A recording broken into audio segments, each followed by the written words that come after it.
Gloria laus et honor tibi sit, Rex Christe Redemptor, cui puerile decus,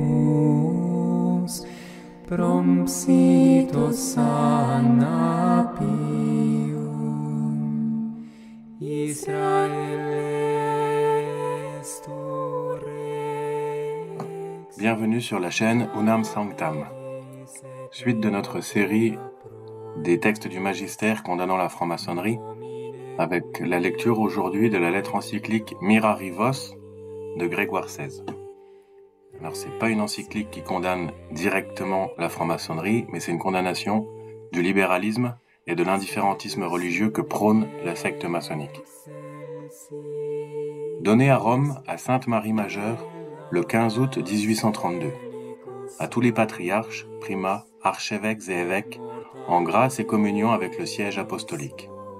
Grégoire XVI, pape. Vénérables frères, salut et bénédiction apostolique. Vous êtes sans doute étonnés que, depuis le jour où le fardeau du gouvernement de toute l'Église a été imposé à notre faiblesse, nous ne vous ayons pas encore adressé nos lettres, comme l'aurait demandé soit la coutume introduite même dès les premiers temps, soit notre affection pour vous.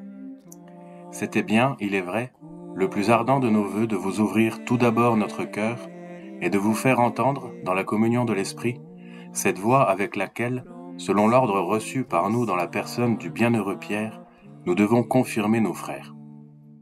Mais vous savez assez quels maux, quelles calamités, quels orages nous ont assaillis dès les premiers instants de notre pontificat, comme nous avons été lancés tout à coup au milieu des tempêtes. Ah, si la droite du Seigneur n'avait manifesté sa puissance, vous auriez eu la douleur de nous y voir engloutis, victimes de l'affreuse conspiration des impies. Notre cœur se refuse à renouveler, par le triste tableau de tant de périls, la douleur qu'ils nous ont causée, et nous bénissons plutôt le Père de toute consolation d'avoir dispersé les traîtres, de nous avoir arrachés au danger imminent, et de nous avoir accordé, en apaisant la plus terrible tempête, de respirer après une si grande crainte. Nous nous proposâmes aussitôt de vous communiquer nos desseins pour la guérison des plaies d'Israël, mais le poids énorme de soucis dont nous fûmes accablés pour le rétablissement de l'ordre public retarda encore l'exécution. À ce motif de silence s'en joignit un nouveau, l'insolence des factieux qui s'efforcèrent de lever une seconde fois l'étendard de la rébellion. À la vue de tant d'opiniâtreté de leur part, en considérant que leur fureur sauvage, loin de s'adoucir, semblait plutôt s'aigrir et s'accroître par une trop longue impunité et par les témoignages de notre paternelle indulgence, nous avons dû enfin, quoique l'âme navrée de douleur, faire usage de l'autorité qui nous a été confiée par Dieu, les arrêter la verge à la main, et depuis, comme vous pouvez bien conjecturer, notre sollicitude et nos fatigues n'ont fait qu'augmenter de jour en jour. Mais puisque, après des retards nécessités par les mêmes causes, nous avons pris possession du pontificat dans la basilique de Latran, selon l'usage et les institutions de nos prédécesseurs, nous courons à vous sans aucun délai, vénérables frères, et comme un témoignage de nos sentiments pour vous, nous vous adressons cette lettre écrite en ce jour d'allégresse, où nous célébrons par une fête solennelle le triomphe de la très sainte Vierge et son entrée dans les cieux. Nous avons ressenti sa protection et sa puissance au milieu des plus redoutables calamités. Ah, qu'elle daigne nous assister aussi dans le devoir que nous remplissons envers vous, et inspirer d'en haut à notre âme les pensées et les mesures qui seront les plus salutaires au troupeau de Jésus-Christ. C'est, il est vrai, avec une profonde douleur et l'âme accablée de tristesse que nous venons à vous, car nous connaissons votre zèle pour la religion et les cruelles inquiétudes que vous inspire le malheur des temps où elle est jetée. Nous pouvons dire en toute vérité, c'est maintenant l'heure accordée à la puissance des ténèbres pour cribler, comme le froment, les enfants d'élection. La terre est vraiment dans le deuil, elle se dissout, infectée par ses habitants. Ils ont en effet transgressé les lois, changé la justice et rompu le pacte éternel. Nous vous parlons, vénérables frères, de maux que vous voyez de vos yeux, et sur lesquels, par conséquent, nous versons des larmes communes. la perversité, la science sans pudeur, la licence sans frein, s'agite pleine d'ardeur et d'insolence. La sainteté des mystères n'excite plus que le mépris, et la majesté du culte divin, si nécessaire à la foi et si salutaire aux hommes, est devenue, pour les esprits pervers, un objet de blâme, de profanation, de dérision sacrilège. De là, la sainte doctrine altérée et les erreurs de toutes espèces semées partout avec scandale. Les rites sacrés, les droits, les institutions de l'Église, ce que sa discipline a de plus saint, rien n'est plus à l'abri de l'audace des langues d'iniquité. On persécute cruellement notre chair de Rome, ce siège du bienheureux Pierre sur lequel le Christ a posé le fondement de son Église.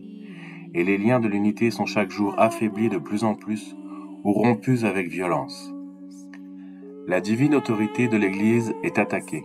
On lui arrache ses droits.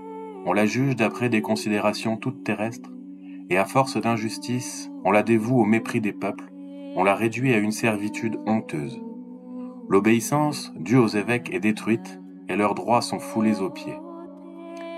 On entend retentir les académies et les universités d'opinions nouvelles et monstrueuses. Ce n'est plus en secret ni sourdement qu'elles attaquent la foi catholique. C'est une guerre horrible et impie qu'elles lui déclarent publiquement et à découvert. Or, dès que les leçons et les examens des maîtres pervertissent ainsi la jeunesse, les désastres de la religion prennent un accroissement immense et la plus effrayante immoralité gagne et s'étend. Aussi, une fois rejetés les liens sacrés de la religion, qui seuls conservent les royaumes et maintiennent la force et la vigueur de l'autorité, on voit l'ordre public disparaître, l'autorité malade, et toute puissance légitime menacée d'une révolution toujours plus prochaine. Abîme de malheurs sans fond, qu'ont surtout creusé ces sociétés conspiratrices, dans lesquelles les hérésies et les sectes ont, pour ainsi dire, vomi comme dans une espèce de sentine tout ce qu'il y a dans leur sein de licence, de sacrilège et de blasphème. Tels sont, vénérables frères, avec beaucoup d'autres encore, et peut-être plus graves, qu'il serait aujourd'hui trop long de détailler, et que vous connaissez tous, les causes qui nous condamnent à une douleur cruelle et sans relâche, puisqu'établis sur la chair du prince des apôtres, nous devons, plus que personne, être dévorés du zèle de la maison de Dieu tout entière.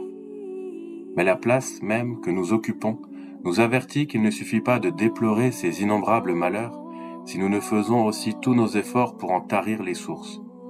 Nous réclamons donc l'aide de votre foi, et pour le salut du troupeau sacré, nous faisons un appel à votre zèle, vénérables frères, vous dont la vertu et la religion si connues, vous dont l'admirable prudence et la vigilance infatigable augmentent notre courage et répandent le baume de la consolation dans notre âme affligée par tant de désastres. Car c'est à nous d'élever la voix, d'empêcher par nos efforts réunis que le sanglier de la forêt ne bouleverse la vigne et que les loups ne ravagent le troupeau du Seigneur. C'est à nous de ne conduire les brebis que dans des pâturages qui leur soient salutaires et où l'on n'ait pas à craindre pour elles une seule herbe malfaisante. Loin de nous donc, nos très chers frères, au milieu de fléaux, de dangers, si multipliés et si menaçants, loin de nous l'insouciance et les craintes de pasteurs qui abandonneraient leurs brebis ou qui se livreraient à un sommeil funeste sans aucun souci de leur troupeau. Agissons en unité d'esprit pour notre cause commune, ou plutôt pour la cause de Dieu. Et contre de communs ennemis, unissons notre vigilance pour le salut de tout le peuple, unissons nos efforts. C'est ce que vous ferez parfaitement si, comme votre charge vous en fait un devoir, vous veillez sur vous et sur la doctrine, vous redisant sans cesse à vous-même que toute nouveauté bat en brèche l'Église universelle. Et d'après l'avertissement du saint pape Agathon, rien de ce qui a été régulièrement défini ne supporte ni diminution, ni changement, ni addition, repousse toute altération du sens même et des paroles. C'est ainsi que demeurera ferme, inébranlable, cette unité qui repose sur le siège de Saint Pierre comme sur sa base, et le centre d'où dérivent pour toutes les églises les droits sacrés de la communion catholique, sera aussi pour toutes un mur qui les protégera, un asile qui les couvrira, un port qui les préservera du naufrage et un trésor qui les enrichira de biens incalculables. Ainsi donc, pour réprimer l'audace de ceux qui s'efforcent, ou d'anéantir les droits du Saint-Siège, ou d'en détacher les églises dont il est le soutien et la vie, Inculquez sans cesse aux fidèles de profonds sentiments de confiance et de respect envers lui. Faites retentir à leurs oreilles ces paroles de saint Cyprien. C'est une erreur de croire être dans l'Église lorsqu'on abandonne le siège de Pierre qui est le fondement de l'Église. Le but de vos efforts et l'objet de votre vigilance continuelle doit donc être de garder le dépôt de la foi au milieu de cette vaste conspiration d'hommes impies que nous voyons avec la plus vive douleur formés pour le dissiper et le perdre. Que tous s'en souviennent. Le jugement sur la saine doctrine dont on doit nourrir le peuple, le gouvernement et l'administration de l'Église entière appartiennent au pontife romain, à qui a été confié par notre Seigneur Jésus-Christ, comme l'ont si clairement déclaré les pères du Concile de Florence, le plein pouvoir de paître, de régir et de gouverner l'Église universelle. Quant aux évêques en particulier, leur devoir est de rester inviolablement attachés à la chair de Pierre, de garder le saint dépôt avec une fidélité scrupuleuse et de paître le troupeau de Dieu qui leur est soumis. Pour les prêtres, il faut qu'ils soient soumis aux évêques et qu'ils les honorent comme les pères de leurs âmes, selon l'avis de saint Jérôme. Qu'ils n'oublient jamais qu'il leur est défendu, même par les anciens canons, de rien faire dans le ministère qui leur a été confié et de prendre sur eux la charge d'enseigner et de prêcher, sans l'approbation de l'évêque, à qui le soin des fidèles a été remis et qui rendra compte de leurs âmes. Qu'on tienne enfin pour une vérité certaine et incontestable que tous ceux qui cherchent à troubler en quoi que ce soit cet ordre ainsi établi ébranlent autant qu'il est en eux la constitution de l'Église. Ce serait donc un attentat, une dérogation formelle au respect que méritent les lois ecclésiastiques, de blâmer, par une liberté insensée d'opinion, la discipline que l'Église a consacrée, qui règle l'administration des choses saintes et la conduite des fidèles, qui détermine les droits de l'Église et les obligations de ses ministres, de la dire ennemie des principes certains du droit naturel, incapable d'agir par son imperfection même ou soumise à l'autorité civile.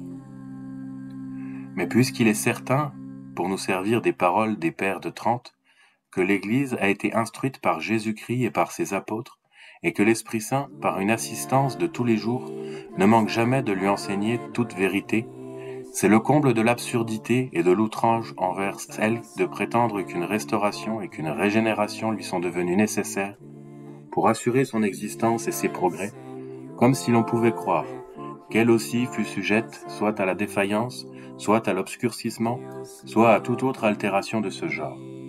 Et que veulent ces novateurs téméraires sinon donner de nouveaux fondements à une institution qui ne serait plus, par là même, que l'ouvrage de l'homme, et réaliser ce que saint Cyprien ne peut assez détester, en rendant l'Église toute humaine de divine qu'elle est.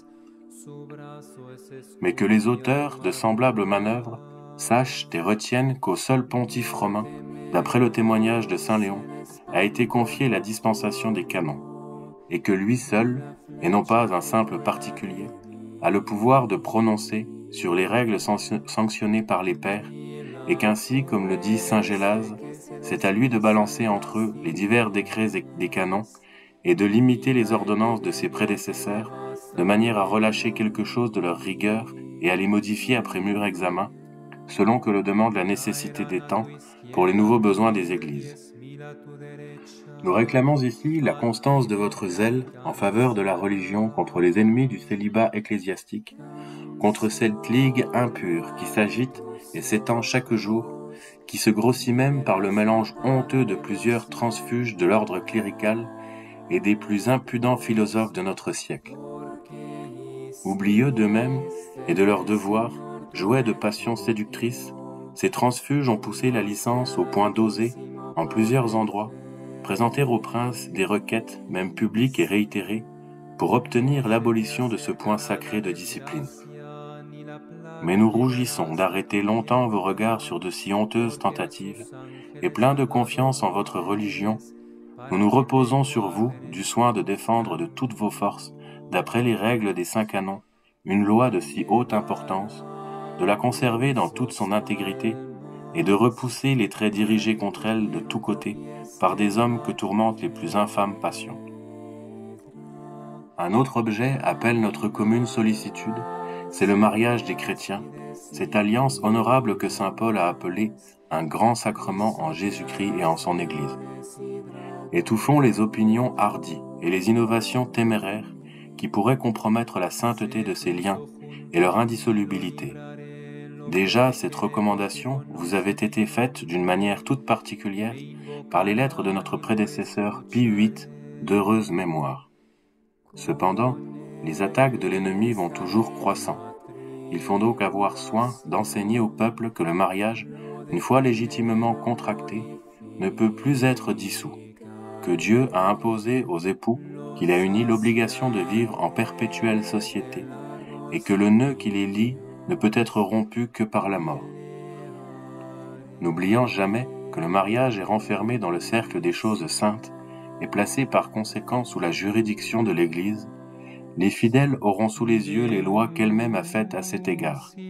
Ils y obéiront avec un respect et une exactitude religieuse, persuadés que, de leur exécution dépendent absolument les droits, la stabilité et la légitimité de l'union conjugale. Qu'ils se gardent d'admettre en aucune façon rien de ce qui déroge aux règles canoniques et aux décrets des conciles, sachant bien qu'une alliance sera toujours malheureuse lorsqu'elle aura été formée soit en violant la discipline ecclésiastique, soit avant d'avoir obtenu la bénédiction divine, soit en ne suivant que la fougue d'une passion qui ne leur permet de penser ni au sacrement, ni au mystère auguste qu'il signifie. Nous venons maintenant à une cause, hélas, trop féconde des maux déplorables qui affligent à présent l'Église. Nous voulons dire l'indifférentisme, ou cette opinion funeste répandue partout par la fourbe des méchants, qu'on peut, par une profession de foi quelconque, obtenir le salut éternel de l'âme, pourvu qu'on ait des mœurs conformes à la justice et à la probité. Mais dans une question si claire et si évidente, il vous sera sans doute facile d'arracher du milieu des peuples confiés à vos soins une erreur si pernicieuse. L'apôtre nous en avertit, il n'y a qu'un Dieu, qu'une foi, qu'un baptême. Qu'ils tremblent donc, ceux qui s'imaginent que toute religion conduit par une voie facile au port de la félicité. Qu'ils réfléchissent sérieusement sur le témoignage du Sauveur lui-même, qu'ils sont contre le Christ dès lors qu'ils ne sont pas avec le Christ, qu'ils dissipent misérablement par là même qu'ils n'amassent point avec lui, et que par conséquent, ils périront éternellement, sans aucun doute, s'ils ne gardent pas la foi catholique, et s'ils ne la conservent entière et sans altération. Qu'ils écoutent saint Jérôme racontant lui-même qu'à l'époque où l'Église était partagée en 3 parties, il répétait sans cesse et avec une résolution inébranlable à qui faisait effort pour l'attirer à lui, « Quiconque est uni à la chair de pierre est avec moi ». En vain essayerait-on de se faire illusion en disant que soi-même aussi on a été régénéré dans l'eau, car saint Augustin répondrait précisément « Il conserve aussi sa forme, le sarment séparé du cep, mais que lui sert cette forme s'il ne vit point de la racine ?» De cette source empoisonnée de l'indifférentisme découle cette maxime fausse et absurde, ou plutôt ce délire, qu'on doit procurer et garantir à chacun la liberté de conscience. Erreur des plus contagieuses, à laquelle aplanit la voie cette liberté absolue et sans frein des opinions, qui pour la ruine de l'Église et de l'État, va se répandant de toutes parts, et que certains hommes, par un excès d'impudence, ne craignent pas de représenter comme avantageuse à la religion. Et quelle mort plus funeste pour les âmes que la liberté de l'erreur, disait saint Augustin. En voyant ôter ainsi aux hommes tout frein capable de les retenir dans les sentiers de la vérité, entraînés qu'ils sont déjà à leur perte par un naturel enclin au mal, c'est en vérité que nous disons qu'il est ouvert ce puits de l'abîme d'où saint Jean vit monter une fumée qui obscurcissait le soleil et des sauterelles sortir pour la dévastation de la terre. De là, en effet, le peu de stabilité des esprits. De là, la corruption toujours croissante des jeunes gens. De là, dans le peuple, le mépris des droits sacrés, des choses et des lois les plus saintes. De là, en un mot, le fléau le plus funeste qui puisse ravager les États. Car l'expérience nous l'atteste et l'Antiquité la plus reculée nous l'apprend. Pour amener la destruction des États les plus riches, les plus puissants, les plus glorieux, les plus florissants, il n'a fallu que cette liberté sans frein des opinions, cette licence des discours publics, cette ardeur pour les innovations. À cela se rattache la liberté de la presse, liberté la plus funeste, liberté exécrable, pour laquelle on n'aurait jamais assez d'horreur et que certains hommes osent, avec tant de bruit et tant d'insistance, demander et étendre partout. Nous frémissons, vénérables frères, en considérant de quel monstre de doctrine, ou plutôt de quel prodige d'erreur nous sommes accablés. Erreur disséminée au loin et de tous côtés par une multitude immense de livres, de brochures et d'autres écrits, petits il est vrai en volume, mais énormes en perversité, d'où sort la malédiction qui couvre la face de la terre et fait couler nos larmes. Il est cependant, ô douleur, des hommes emportés par un tel excès d'impudence qu'ils ne craignent pas de soutenir opiniâtrement que le déluge d'erreurs qui découle de là est assez abondamment compensé par la publication de quelques livres imprimés pour défendre, au milieu de cet amas d'iniquité, la vérité et la religion. Mais c'est un crime assurément, et un crime réprouvé par toute espèce de droit, de commettre de dessein prémédité un mal certain et très grand, dans l'espérance que peut-être il en résultera quelque bien. Et quel homme sensé osera jamais dire qu'il est permis de répandre des poisons, de les vendre publiquement, de les colporter, bien plus de les rendre avec avidité, sous prétexte qu'il existe quelque remède qui a parfois arraché à la mort ceux qui s'en sont servis? Mais bien différente a été la discipline de l'Église pour l'extinction des mauvais livres, dès l'âge même des apôtres. Nous lisons en effet qu'ils ont brûlé publiquement une grande quantité de livres, qu'il suffise, pour s'en convaincre, de lire attentivement les lois données sur cette matière dans le 5e concile de Latran et la constitution publiée peu après par Léon X, notre prédécesseur d'heureuse mémoire, pour empêcher que ce qui a été heureusement inventé pour l'accroissement de la foi et la propagation des arts utiles ne soit perverti en un usage tout contraire et ne devienne un obstacle au salut des fidèles. Ce fut aussi l'objet des soins les plus vigilants des pères de Trente, et pour apporter remède à un si grand mal, ils ordonnèrent, dans le décret le plus salutaire, la confection d'un index des livres qui contiendraient de mauvaises doctrines. Il faut combattre avec courage, disait Clément XIII, notre prédécesseur d'heureuse mémoire, dans sa lettre encyclique sur la proscription des livres dangereux. Il faut combattre avec courage, autant que la chose elle-même le demande, et exterminer de toutes ses forces le fléau de tant de livres funestes. Jamais on ne fera disparaître la matière de l'erreur si les criminels éléments de la corruption ne périssent consumés par les flammes. Par cette constante sollicitude avec laquelle, dans tous les âges, le Saint-Siège apostolique s'est efforcé de condamner les livres suspects et dangereux, et de les arracher des mains des hommes, il apparaît clairement combien est fausse, téméraire, injurieuse au siège apostolique, et féconde en grand malheur pour le peuple chrétien, la doctrine de ceux qui, non contents de rejeter la censure comme trop pesante et trop onéreuse, ont poussé la perversité jusqu'à proclamer qu'elle répugne au principe de la justice et jusqu'à refuser audacieusement à l'Église le droit de la décréter et de l'exercer.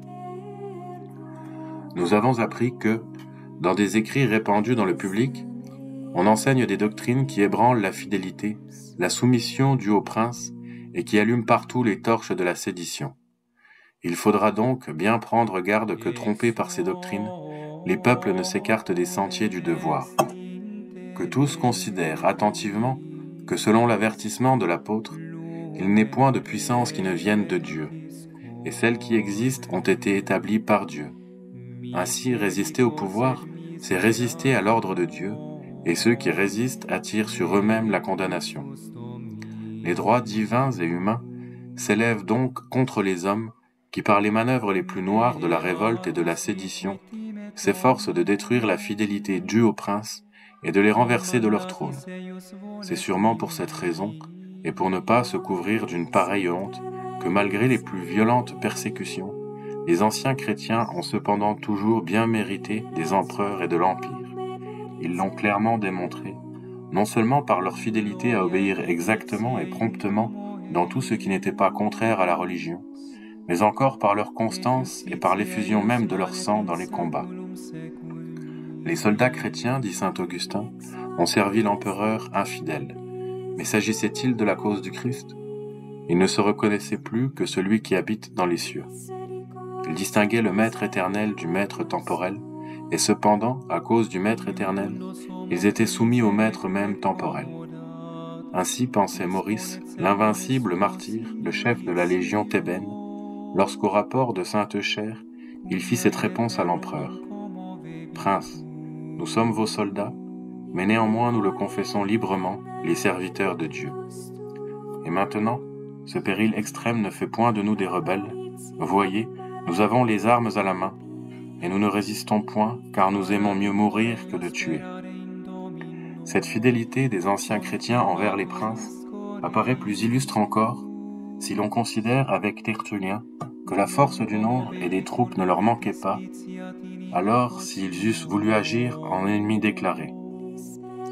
Nous ne sommes que d'hier, dit-il lui-même, et nous remplissons tout, vos villes, vos îles, vos forteresses, vos municipes, vos assemblées, les camps eux-mêmes, les tribus, les décuries, le palais, le sénat, le forum. À quelle guerre n'eussions-nous pas été propres et disposés même à force inégale, nous, qui nous laissons égorger avec tant de facilité, si par la foi que nous professons, il n'était pas plutôt permis de recevoir la mort que de la donner? Nombreux comme nous le sommes, si, nous étant retirés dans quelque coin du monde, nous eussions rompu avec vous, la perte de tant de citoyens, quel eût été leur caractère, aurait certainement fait rougir de honte votre tyrannie. Que dis-je? Cette seule séparation eût été votre châtiment. Sans aucun doute, vous eussiez été saisis d'effroi à la vue de votre solitude. Vous eussiez cherché à qui commander.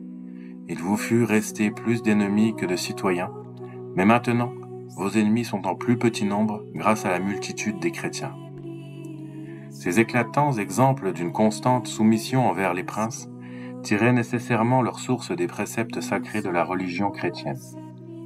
Ils condamnent l'orgueil démesuré, détestable de ces hommes déloyaux qui, brûlant d'une passion sans règle et sans frein pour une liberté qui ose tout, s'emploient tout entier à renverser et à détruire tous les droits de l'autorité souveraine, apportant au peuple la servitude sous les apparences de la liberté.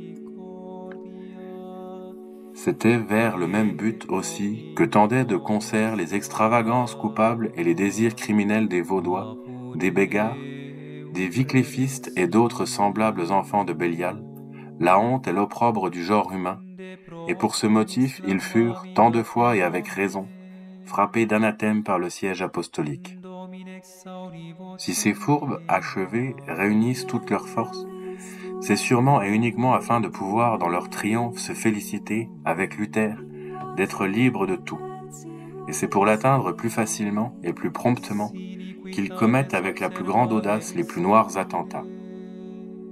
Nous ne pourrions augurer des résultats plus heureux pour la religion et pour le pouvoir civil, des désirs de ceux qui appellent avec tant d'ardeur la séparation de l'Église et de l'État et la rupture de la concorde entre le sacerdoce et l'Empire. Car c'est un fait avéré que tous les amateurs de la liberté la plus effrénée redoutent par-dessus tout cette concorde, qui toujours a été aussi salutaire et aussi heureuse pour l'Église que pour l'État. Aux autres causes de notre déchirante sollicitude et de la douleur accablante qui nous est en quelque sorte particulière, au milieu du danger commun, viennent se joindre encore certaines associations et réunions ayant des règles déterminées. Elles se forment comme un corps d'armée avec les sectateurs de toute espèce de fausse religion et de culte, sous les apparences, il est vrai, du dévouement à la religion, mais en réalité dans le désir de répandre partout les nouveautés et les séditions, proclamant toute espèce de liberté, excitant des troubles contre le pouvoir sacré et contre le pouvoir civil, et reniant toute autorité, même la plus sainte. C'est avec un cœur déchiré, mais plein de confiance en celui qui commande au vent et rétablit le calme, que nous vous écrivons ainsi, vénérables frères, pour vous engager à vous revêtir du bouclier de la foi et à déployer vos forces en combattant vaillamment les combats du Seigneur. À vous surtout, il appartient de vous opposer comme un rempart à toute hauteur qui s'élève contre la science de Dieu. Tirez le glaive de l'esprit, qui est la parole de Dieu, et donnez la nourriture à ceux qui ont faim de la justice. Choisis pour cultiver avec soin la vigne du Seigneur, n'agissez que dans ce but et travaillez tous ensemble à arracher toute racine amère du champ qui vous a été confié, à y étouffer toute semence de vice et à y faire croître une heureuse moisson de vertu. Embrassez avec une affection toute paternelle ceux surtout qui appliquent spécialement leur esprit aux sciences sacrées et aux questions philosophiques. Exhortez-les et amenez-les à ne pas s'écarter des sentiers de la vérité pour courir dans la voie des impies en s'appuyant imprudemment sur les seules forces de leur raison. Qu'ils se souviennent que c'est Dieu qui conduit dans les routes de la vérité et qui perfectionne les sages, et qu'on ne peut, sans Dieu, apprendre à connaître Dieu, le Dieu qui, par son Verbe, enseigne aux hommes à le connaître. C'est à l'homme superbe, ou plutôt à l'insensé, de peser dans les balances humaines les mystères de la foi, qui sont au-dessus de tout sens humain, et de mettre sa confiance dans une raison qui, par la condition même de la nature de l'homme, est faible et débile. Au reste que les princes, nos très chers fils en Jésus-Christ, favorisent de leur puissance et de leur autorité les vœux que nous formons avec eux pour la prospérité de la religion et des États. Qu'ils songent que le pouvoir leur a été donné, non seulement pour le gouvernement du monde, mais surtout pour l'appui et la défense de l'Église. Qu'ils considèrent sérieusement que tous les travaux entrepris pour le salut de l'Église contribuent à leur repos et au soutien de leur autorité. Bien plus, qu'ils se persuadent que la cause de la foi doit leur être plus chère que celle même de leur empire, et que leur plus grand intérêt, nous le disons avec le pape Saint Léon, est de voir ajouter de la main du Seigneur la couronne de la foi à leur diadème. Établis comme les pères et les tuteurs des peuples, ils leur procureront un bonheur véritable et constant, l'abondance et la tranquillité s'ils mettent leur principal soin à faire fleurir la religion et la piété envers le Dieu qui porte écrit sur son vêtement, Roi des rois, Seigneur des seigneurs. Mais pour que toutes ces choses s'accomplissent heureusement, levons les yeux et les mains vers la très sainte Vierge Marie. Seule elle a détruit toutes les hérésies. En elle nous mettons une immense confiance. Elle est même tout l'appui qui soutient notre espoir. Ah, que dans la nécessité pressante où se trouve le troupeau du Seigneur, elle implore pour notre zèle nos desseins et nos entreprises les plus heureux succès. Demandons aussi, par d'humbles prières, à Pierre, prince des apôtres, et à Paul, l'associé de son apostolat, que vous soyez tous comme un mur inébranlable et qu'on ne pose pas d'autre fondement que celui qui a été posé. Appuyés sur ce doux espoir, nous avons confiance que l'auteur et le consommateur de notre foi, Jésus-Christ, nous consolera tous enfin au milieu des tribulations extrêmes qui nous accablent, et comme présage du secours céleste, nous vous donnons avec amour, vénérables frères, à vous et aux brebis confiées à vos soins, la bénédiction apostolique. Donnée à Rome, à Sainte Marie Majeure, le 18 des calendes de septembre, le jour solennel de l'Assomption de cette bienheureuse Vierge Marie, l'an 1832 de l'incarnation de notre Seigneur, de notre pontificat le 2e, Grégoire XVI, pape. Nascendo forma